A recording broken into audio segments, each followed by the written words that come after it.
తెలంగాణలో పెద్ద జాతరలంటే మొదలు మేడారం, అటెంక కొమరెల్లి మల్లన్న, ఆయలేను మల్లన్న, చెరువుగట్టు లింగమంతుల జాతర గిట్ల చెప్పుకుంటా పోతే ఓ షాన్నే ఉన్నాయి.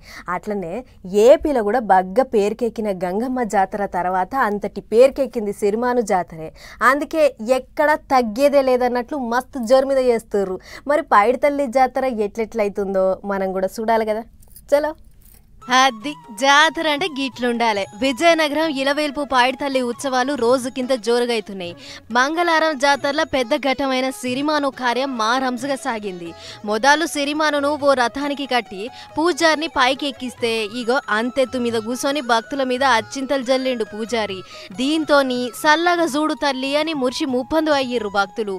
అటెంక బాజా భజంత్రీలు డప్పు సప్పుళ్ల నడుమ ఊరేగింపు కార్యం కన్నుల పండగగా నడిచింది.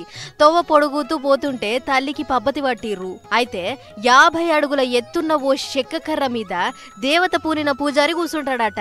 అంత పైనుంచి గాల్లె సాగిలబడి భక్తులకు దీవెనార్తులు పెడుతుంటాడు.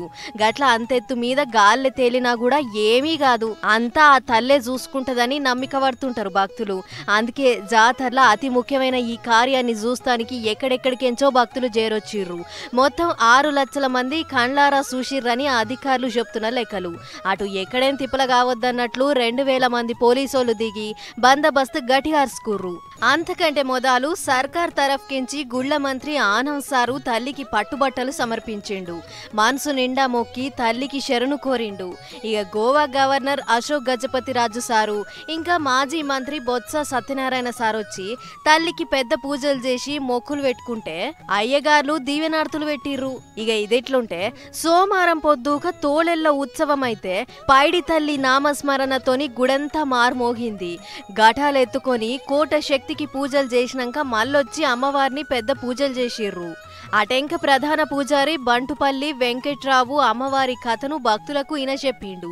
మొత్తానికి వాన షిన్కులు పడి జర్రంతా ఎటమటం చేస్తుందో ఏమో అని అనుకున్నారు గాని తెరపిచ్చుడుతోని ముందెన్నడూ లేనంత గొప్పగా అయింది పండుగ.